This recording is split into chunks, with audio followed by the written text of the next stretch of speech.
नमस्कार. चला, कुठलाही वेळ न दवडता थेट मूळ मुद्द्यालाच हात घालूया. आज आपण महाराष्ट्राच्या कृषी अर्थव्यवस्थेचं आणि 2025-26च्या आकडेवारीचं एक अतिशय रंजक चित्र उलगडणार आहोत.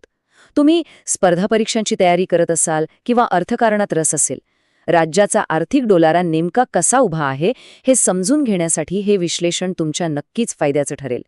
आपण नुसती आकडेवारी वाचणार नाही आहोत, तर त्यामागचं अर्थचक्र कसं फिरतंय ते समजून घेणार आहोत. आपला आजचा आराखडा अगदी सोपा आणि सरळ आहे. आपण 5 मुख्य मुद्द्यांवरून जाणार आहोत. पहिलं म्हणजे व्यापक आर्थिक क्षेत्र, दुसरं राष्ट्रीय क्रमवारीत आपली आघाडी, तिसरं विक्रमी पीक उत्पादन, चौथं प्रादेशिक पीक केंद्रे आणि शेवटी काही महत्त्वाचे विरोधाभास आणि धोरणात्मक बदल. चला तर मग पहिल्या भागापासून सुरुवात करूया.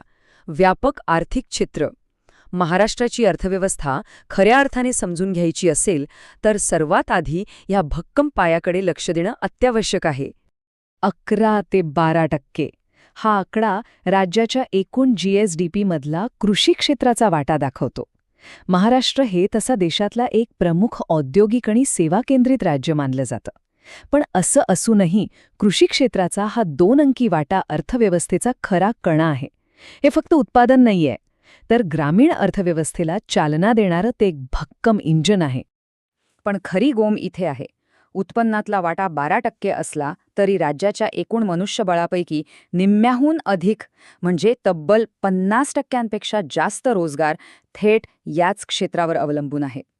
विचार करा, अर्ध्याहून अधिक महाराष्ट्र आजही याच एका इंजिनवर चालतोय. यावरून आपल्याला कृषी क्षेत्राचं सामाजिक आणि आर्थिक महत्त्व लगेच लक्षात येतं. आता हा विरोधाभास बघा. मागच्या आर्थिक वर्षात कृषी क्षेत्राने तब्बल 9.1% जबरदस्त उसळी घेतली होती. पण आता 2025-26च्या अंदाजानुसार हा विकासदर 3.4% स्थिरावेल असं दिसतंय. म्हणजे अचानक वाढ थांबलीये का? तर अजिबात नाही. एका मोठ्या उडीनंतर अर्थव्यवस्था आता एका शाश्वत आणि स्थिर गतीने पुढे जात आहे, असा याचा सरळ अर्थ होतो.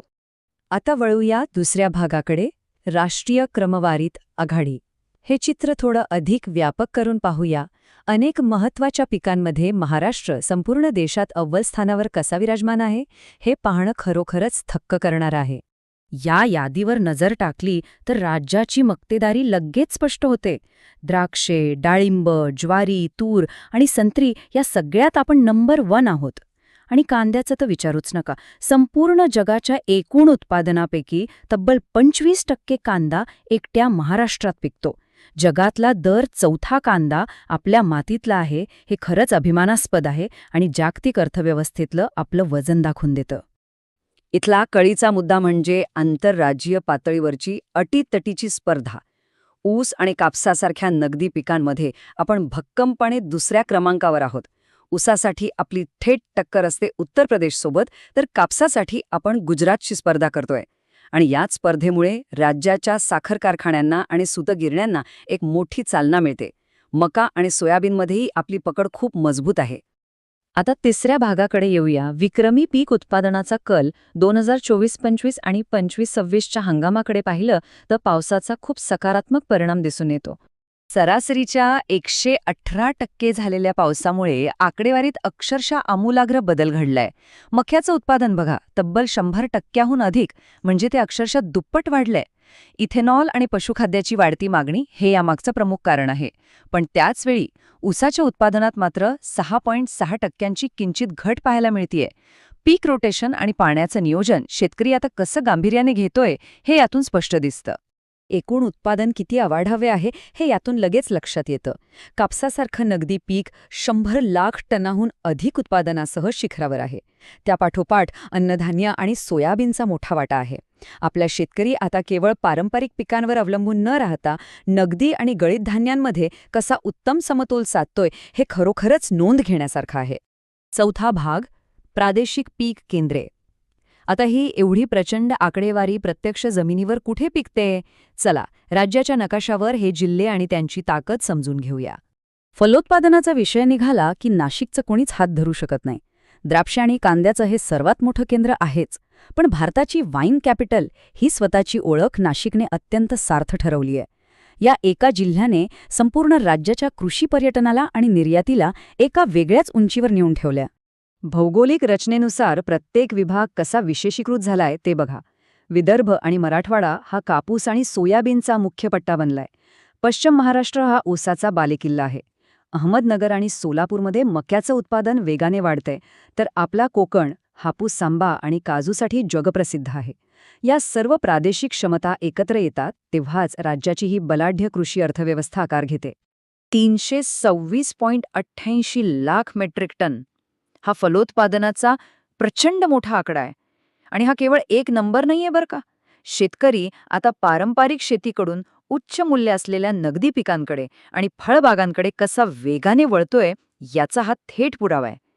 कमी जागेत जास्त उत्पन्न देणाऱ्या या पिकांमुळे शेतकऱ्यांना नक्कीच आर्थिक स्थिरता मिळते.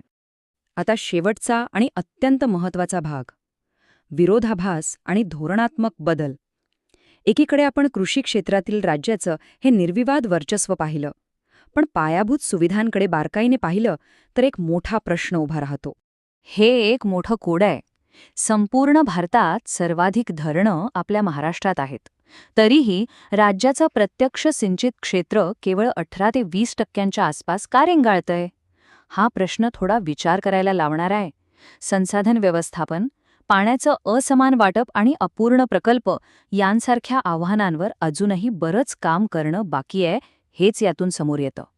यालाच आपण सिंचनाचा विरोधाभास म्हणतो.